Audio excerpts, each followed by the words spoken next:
नमस्कार, सोमवार सुबह स्वागत है आपका पावर ब्रेकफास्ट में। आपके साथ मैं हूं नेहा आनंद। फटाफट देख लेते हैं कि आज घरेलू मार्केट्स के लिए विदेशी बाजारों से कैसे संकेत हैं। तो आज एसजीएक्स निफ्टी कुछ अच्छे संकेत दे रहा है। हरे निशान में 0.5% तक की स्ट्रेंथ दिख रही है, 115 पॉइंट्स की मजबूती, लेकिन 17,400 के अब कुछ नीचे ये फिसला है। वहीं अगर हम डाउ नैस्डैक फ्यूचर्स की बात करें तो यहाँ पर हम देख रहे हैं सोमवार सुबह कुछ सुस्ती काबिज है। 101 अंकों की कमजोरी डाउ फ्यूचर्स में दिख रही है। नैस्डैक फ्यूचर्स 40-43 अंक नीचे हैं। एशियन मार्केट्स में कुछ मिला जुला रुझान है। निके जो जापान का बाजार है वो तो आज बंद है, लेकिन अब तक जितने भी एशियाई बाजार खुले हैं उनमें स्ट्रेंथ दिखी है। कॉस्पी जो साउथ कोरिया का बाजार है उसमें हमने हालांकि थोड़ी सुस्ती बनते हुए देखी है। पिछला हफ्ता हमने देखा है कि एशियन मार्केट्स या अमेरिकी बाजारों के लिए अच्छा ही रहा है। तो क्या कुछ हुआ है पिछले हफ्ते हमारे बाजारों के लिए? तो छोटा हफ्ता था क्योंकि होली थी, लेकिन कैसे संकेत आज मिलते हुए दिखाई दे रहे हैं उस पर हम बात करेंगे। लेकिन ऑफ कोर्स रूस यूक्रेन का युद्ध जो 26वें दिन प्रवेश कर चुका है, वहां से क्या अपडेट आते दिख रहे हैं, इन सब पर बात करने के लिए मेरे सहयोगी दीपांशु इस वक्त मेरे साथ स्टूडियो में जुड़ चुके हैं। Deepanshu, good morning. होली के बाद हम मिल रहे हैं। आई होप आपकी होली काफी अच्छी रही। बहुत बढ़िया, बहुत ही बढ़िया। ओके, तो जरा बताइए, हम देख रहे हैं ऑलमोस्ट 4 हफ्ते होने को आ रहे हैं। रूस यूक्रेन में बात बनते बनते बिगड़ जाती है, बिगड़ते बिगड़ते बन जाती है। अब क्या अपडेट है?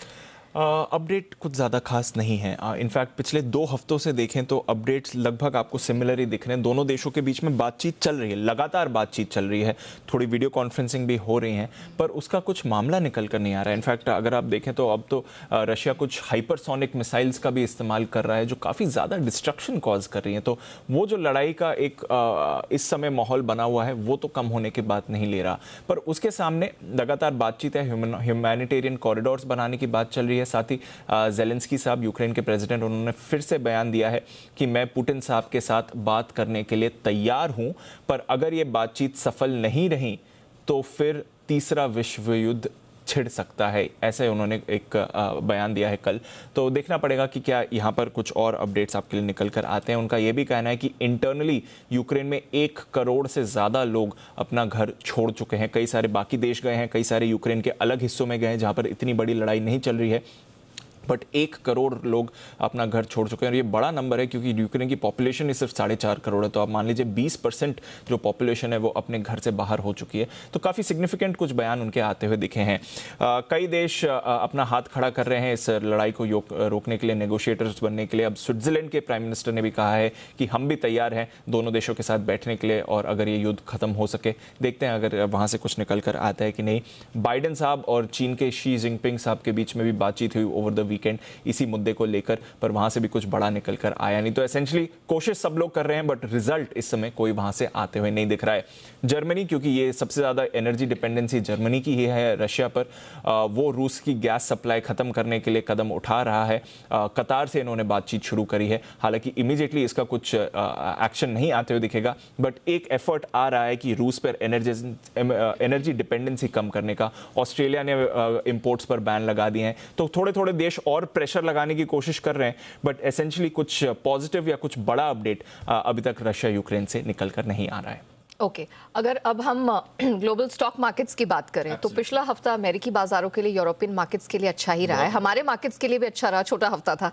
तो जरा बताइए कि आज या रादर इस हफ्ते के लिए संकेत कैसे equity end of course commodity market में? अच्छी संकेत दिख रहे हैं, कोई ऐसी खराब बात नहीं है। वॉर को तो लेकर कुछ ज्यादा नेगेटिव डेवलपमेंट या पॉजिटिव डेवलपमेंट नहीं हुए। तो जैसी सिचुएशन लास्ट वीक थी वैसी सिचुएशन अभी है। बाकी भी कुछ ऐसे इंपॉर्टेंट चीजें नहीं हुई हैं। आज जापान के बाजार बंद है। इसके अलावा जेरोम पावेल और फेड के अन्य सदस्य अब अपनी वीकली कॉन्फ्रेंसिंग करेंगे, बातचीत करेंगे। तो वहां से आगे जाकर ग्रोथ इन्फ्लेशन पर अगर कुछ निकल कर आए तो ठीक है, बट बाजार ने ज्यादातर फेड की पॉलिसी को अडेप्ट कर ही लिया है। एक चीज जहां पर रखनी है नजर, चीन में हम देख रहे हैं कि कोरोना के मामले काफी तेजी से बढ़कर आए हैं। कई जगहों पर लॉकडाउन लगे हैं। यूरोप में एक बार फिर से नई कोरोना की लहर आती हुई दिख रही है। तो क्या वहां से कुछ इंपैक्ट आ सकता है, ये देखना जरूरी रहेगा। बट ओवरऑल पिछले हफ्ते का एक्शन जैसे आप बता रही थी बढ़िया था। हमारे बाजार छुट्टी के लिए एडजस्ट करेंगे तो थर्सडे और फ्राइडे दोनों दिन यूएस में आपने बढ़िया रैली देखी। इनफैक्ट थर्सडे को 420 अंक डाउ उछला था और फिर फ्राइडे को करीब 350 अंक उछला था। तो 2 दिनों में अच्छी तेजी के साथ दिन की ऊंचाई पर दोनों दिन डाउ बंद हुआ। बाकी इंडेक्सेस में भी आपने एक्शन देखा। नैस्डैक 2 दिनों में 4% उछलकर बंद हुआ। तो बहुत ही बढ़िया आपने एक्शन यूएस में बनते हुए देखा। बॉन्ड यील्ड भी 2.2% के पास स्टेबल आती हुई दिख रही है। रूस ने अपने जो बॉन्ड पेमेंट करने थे वेडनेसडे को वो टाइम पर कर दिए, तो एक जो डर था कि एक डिफॉल्ट हो सकता है रूस की तरफ से, वो नहीं होते हुए दिखा। तो ओवरऑल ग्लोबल मार्केट से तो कोई चिंता की परेशानी की बात नहीं है। नवंबर 2020 के बाद हमने देखा कि यूएस के लिए सबसे मजबूत हफ्ता रहा, तो वो आपको एक इंडिकेशन दे रहा है कि सब कुछ ठीक है जहां तक अमेरिकी बाजारों का सवाल है। यूरोप में भी हमने अच्छा ही एक्शन बनते हुए देखा। कच्चे तेल पर रखिएगा नजर, क्योंकि पिछले हफ्ते कच्चे तेल के दाम वैसे 5% ऑन अ वीकली बेसिस गिरे हैं, बट वापस हमने थर्सडे और फ्राइडे को और आज सुबह भी तेजी आती हुई देखिए। $110 के पार आपको कच्चा तेल चला गया है। तो यानी कि जब हम थर्सडे को बंद हुए थे वहां से अब तक देखें तो 11-12% की तेजी आपने कच्चे तेल में देख ली है। तो ये एक सप्लाई की चिंता है जहां से इशू बन सकता है, बट अदरवाइज मार्केट्स ठीक ठाक ही दिख रहे हैं। सोने के दाम भी थोड़ा प्रेशर में आ गए हैं क्योंकि वापस रिस्की ट्रेड बाजार में आ चुका है। Okay Deepanshu, thank you so much हमारे साथ जुड़ने के लिए, वॉर अपडेट देने के लिए, ऑफ कोर्स बताने के लिए कि आज किन संकेतों के मद्देनजर हमारे बाजार चलते हुए नजर आएंगे। चलिए इससे पहले हम आगे बढ़े, देख लेते हैं कि गुरुवार को संस्थागत निवेशकों की तरफ से कैसा प्रदर्शन दिखा। तो कैश स्पेस में जिसका जिक्र दीपांशु भी कर रहे थे, अच्छी खासी खरीद हमने बनते हुए देखी है और काफी समय के बाद हमने ये पॉजिटिव टिक आता हुआ देखा है। कैश स्पेस में 2800 करोड़ की खरीद हमने बनती हुई देखी गुरुवार को। डीआईआईज की तरफ से बिकवाली हावी रही 678 करोड़ की। एफएनओ स्पेस में देखा जाए तो एफआईआईज की तरफ से हमने 11,260 करोड़ के आसपास की खरीद बनती हुई देखी। तो वो फिगर्स हैं जो थोड़ा सा राहत देने वाले हैं। अब जिस प्रकार के संकेत बनते हुए दिख रहे हैं जो कि पॉजिटिव साइड पर ही हैं, बाजार में, हमारे बाजार में किस प्रकार की रणनीति आपको अपनानी है, इस पर बात करने के लिए जी बिजनेस के मैनेजिंग एडिटर अनिल सिंह भी हमारे साथ जुड़ चुके हैं।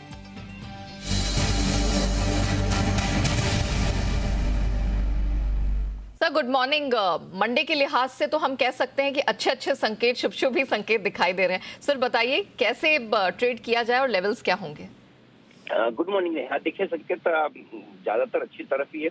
एक और जहाँ खुद जेलेंस्की कह रहे हैं कि वो पुतिन के साथ बातचीत करने को तैयार है, यानी कि वो अपना प्रस्ताव रख रहे हैं, एक अच्छा संकेत है। 2 दिनों से अमेरिका में भरपूर तेजी हुई है। 700 पॉइंट करीबन डाउन उछलना छोटी बात नहीं है 2 दिनों में। तो 2 दिनों के संकेतों के साथ हम आज उतरेंगे। तीसरा, लंबे समय बाद एफआई फिर से खरीदारी के मूड में आते हुए दिख रहे हैं। लगातार दूसरे दिन आंकड़ा खरीदारी का कैश मार्केट में आता दिखाई पड़ा। कारोबार में भी उन्होंने हल्की फुल्की खरीदारी की। ये सारे संकेत पॉजिटिव साइड पर है। हल्का फुल्का नेगेटिव साइड पर ये कह सकते हैं कि वीकेंड पर थोड़े से रशिया के हमले तेज होते हुए दिखे, यानी कि एक और आप शाही की बात करें, दूसरी तरफ थोड़ा सा आक्रमण बढ़ा रहे हैं। कोरोना के मामले दुनिया भर में थोड़े बढ़ते हुए दिखे हैं, वो थोड़ा सा उस पर नजर रखनी होगी। पौंड यील्ड 2.15% पर है अमेरिका में, जो थोड़ा हायर साइड पर है, और कच्चा तेल $110 के आसपास। तो दोनों तरह के संकेत आपके पास हैं, कुछ अच्छे कुछ कम अच्छे या खराब कह सकते हैं, लेकिन ज्यादातर संकेत अच्छी तरफ है। और 2 दिनों के अमेरिकी बाजारों की तेजी को थोड़ा आगे बढ़ाने का काम भारतीय बाजार कर सकते हैं। ऐसे में अब सपोर्ट रेंज है वो ऊपर की तरफ शिफ्ट होती हुई दिख रही है। 17,175, 17,275, ये 100 पॉइंट की रेंज आज के लिए मजबूत सपोर्ट के तौर पर काम करेगी। 17,275 के आसपास ही हम गुरुवार को बंद हुए, तो ये रेंज आपके लिए सपोर्ट है। ऊपरी स्तरों पर 17,565 से 17,625 ये पहला टारगेट है निफ्टी का, जहां तक जाने की कोशिश हो सकती है और वहां पर थोड़ी बहुत आपको प्रॉफिट बुकिंग आते हुए नजर आ सकती है। बैंक निफ्टी का जहां तक सवाल है 36,025, 36,275 तुरंत दिन के लिए छोटे सपोर्ट के तौर पर काम करेगा। और ऊपरी स्तरों पर 36,800, 36,900 के आसपास खुलकर हम देखेंगे उसके बाद कितनी और ताकत बैंक निफ्टी दिखाता है। यहाँ पर ऊपरी स्तरों पर ये लेवल सबसे ज्यादा अहमियत वाले होंगे, तो इन लेवल्स पर नजर रखनी चाहिए। बहुत ज्यादा गैप से नहीं खुले तो थोड़ा और बढ़ेंगे, जरूरत से ज्यादा गैप से खुल गए तो फिर थोड़ी प्रॉफिट बुकिंग आ सकती है और वापस निचले समय से खरीदारी होगी। तो मुझे लगता है कि आज दोनों तरफ के मौके फिर से बन सकते हैं, लेकिन ट्रेंड जो है वो मजबूती का रहेगा, बाय ऑन डिप्स का रह सकता है। स्टॉक स्पेसिफिक एक्शन भरपूर रहेगा और हो सकता है यहाँ से आपको इंडेक्स में चाल थोड़ी सी धीमी और सुस्त पड़ती दिखे। ब्रॉडर मार्केट में मिड कैप स्मॉल कैप शेयरों में एक्शन बढ़ने की पूरी संभावनाएं हैं। Sir thank you so much जुड़ने के लिए और बताने के लिए कि कहां कहां पर कमाई के मौके मिलेंगे। तो क्लियरली इंडाइसेस के बजाय अगर आप स्टॉक स्पेसिफिक एक्शन पर फोकस करके चले तो बेहतर रहेगा। वो लेवल्स रिपीट कर दूं, निफ्टी में 17,175, 275 ये एक सपोर्ट रेंज का काम करेगा। अपसाइड में आपको थोड़ी सी प्रॉफिट बुकिंग का मौका 17,565 और 625 के पास मिलेगा। सिमिलरली बैंक निफ्टी की सपोर्ट रेंज आपकी स्क्रीन पर 36,025, 36,275 ये बैंक निफ्टी की सपोर्ट रेंज का काम करेगा, जबकि रेजिस्टेंस अपर बैंड जो है वो आज के लिए 36,800 से 900 के पास दिखाई दे रही है। चलिए, ये तो हमने जान लिया कि ब्रॉडर मार्केट्स में आपको कमाई का मौका कैसे मिलेगा, वो ट्रेडिंग लेवल्स क्या हो सकते हैं, लेकिन स्टॉक स्पेसिफिक एक्शन भी भरपूर है, उसका जिक्र अनिल जी ने भी किया। तो वो लिस्ट क्या कहती है, वो पूरी लिस्ट लेकर मेरे सहयोगी वरुण दुबे मेरे साथ स्टूडियो में जुड़ चुके हैं। Varun, good morning. देख रही हूँ लंबी चौड़ी लिस्ट है आपके पास, जरा बताइए क्या है ट्रिगर्स और कहाँ आज कमाई का मौका मिलेगा। डेफिनेटली, तो गुड मॉर्निंग नेहा। और काफ़ी सारे ट्रिगर्स है इसमें। सबसे पहले तो एनसीडीएक्स में शुरू होगा कैस्टर ऑयल का वायदा का कारोबार, तो सबसे इंपॉर्टेंट तो ये है।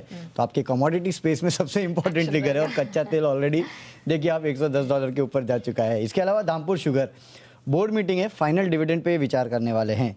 आरबीआई गवर्नर जो है CII इवेंट में बातचीत करेंगे, वहाँ पे स्पीच देंगे 4:30 बजे, तो यहाँ पे नज़र होगी। इसके अलावा भारत ऑस्ट्रेलिया की द्विपक्षीय शिखर सम्मेलन जो है, उसमें पीएम मोदी और ऑस्ट्रेलिया के पीएम जो है उनके बीच बैठक होने वाली है, तो ये भी एक इंपॉर्टेंट इवेंट है।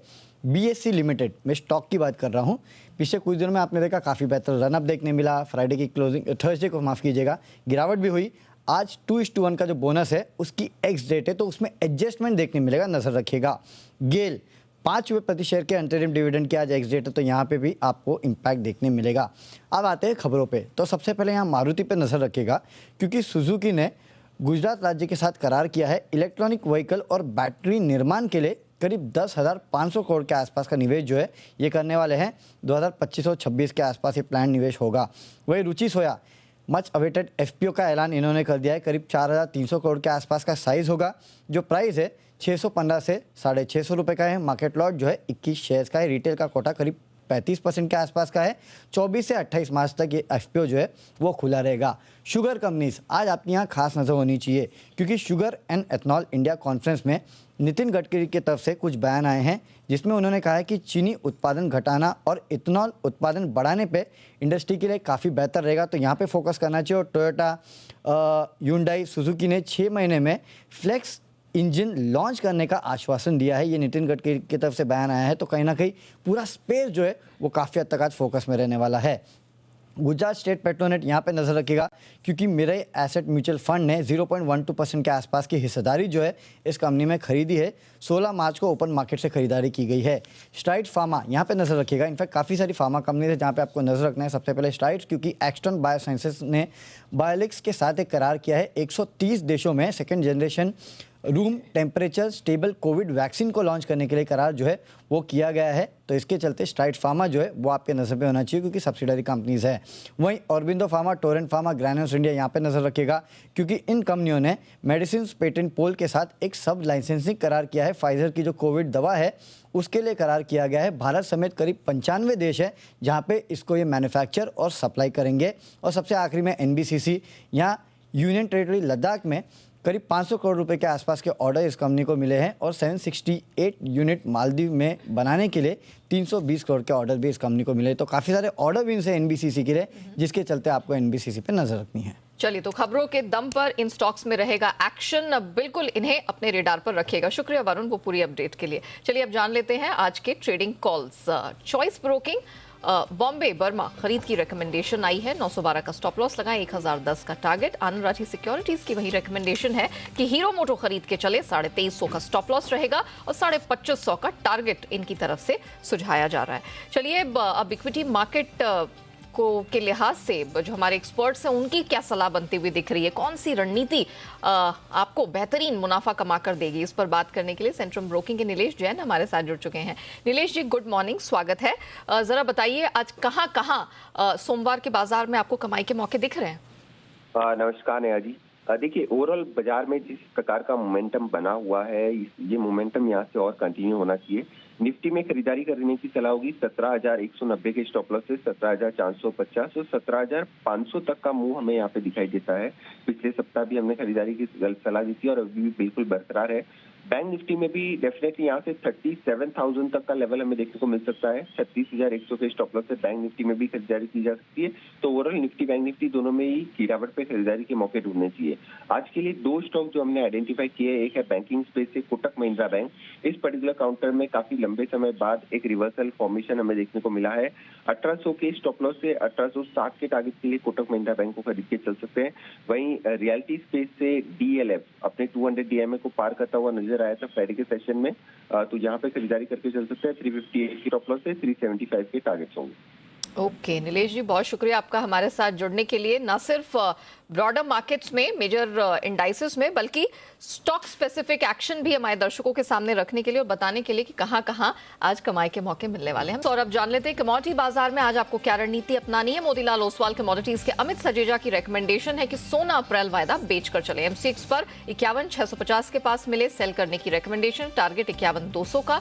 चांदी में भी यही सलाह है, मई वायदा एमसीएक्स पर बेच कर चले 68,300 के पास, टारगेट 67,300 तक का नीचे वो सुझा रहे हैं। हालांकि कच्चे तेल में जो स्ट्रेंथ आई है, $111 के ऊपर चला गया कच्चा तेल, उसके मद्देनजर खरीद की रिकमेंडेशन आ रही है 7800 के पास और ऊपर 8200 तक का टारगेट ये सुझा रहे हैं।